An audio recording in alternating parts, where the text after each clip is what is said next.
Hi, folks. This is Don Meissner with the North Country Fishing Report. I guess the most important thing to really reflect on and talk about is that the fishing season has pretty much come to an end.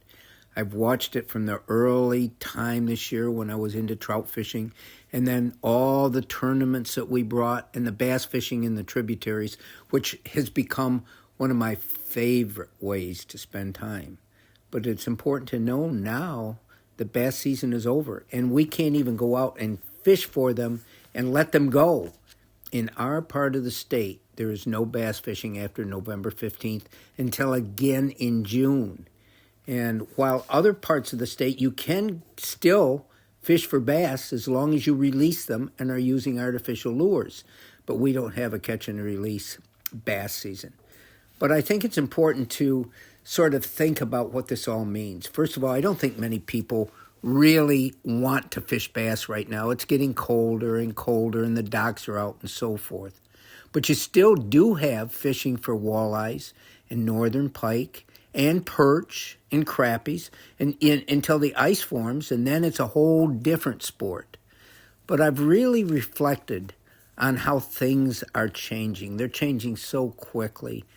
You know, the one thing we can count on, we can always count on change. But the rivers in our area, because of the flood, have taken new courses, and the bottom structure is a little bit different. And so the fish have come to have to find new homes.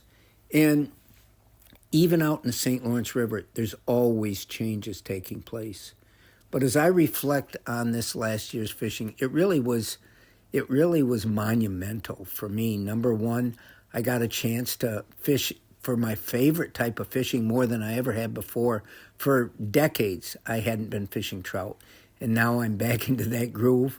I really enjoyed catching some absolutely beautiful smallmouth bass in the tributaries, and especially the Grass River.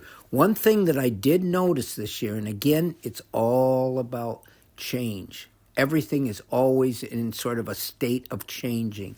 But I noticed that a lot of the bass that I caught didn't have grubs in them like they have in years past. I can't give you the reasons. A lot of us don't even realize why these fish get grubby. But it's because the season, the water was so different this year. And you can look on it in any way that you want to look on it. But we had higher water most of the time. Most of the tributaries, and when I say that, the rivers in our area that flow into the St. Lawrence, most of those tributaries did not get down to those low summer levels that they usually do. And during that period of time is when they, I think, get the most grubby because they're more susceptible to the grubs that come from birds like kingfishers and blue herons and so forth. That's what the biologists have always told me, that these grubs that the fish get in their flesh come from that. But I didn't see it as much this year. And I think it's because the water never got as warm in most of these rivers as it does. It never got as low. There was more constant flowage. And I think it kept the population of fish healthier. But that's only one aspect of what the year was like. You know, as I look forward to next year, I realize that more people now are aware that the smallmouth bass in the St. Lawrence River really are, I would like to say, getting gargantuan. Maybe they've always been that way. But by having a new state record of 9 pounds for a smallmouth bass caught in the St. Lawrence River, I think that's fantastic. In talking to people that witness this, or tournament fishermen that go out and practice and fish the river a lot, they tell me they think there's lots more fish this size and maybe even bigger. So it's something to look forward to and hope for. As the months go on, I'll give you more information as it comes to me about the further developing of the fishing in the St. Lawrence River. And sort of it's always there's always arguments one way or the other. You know, some people think that there's too many people fishing the river. Other people think it's not going to affect the fish at all.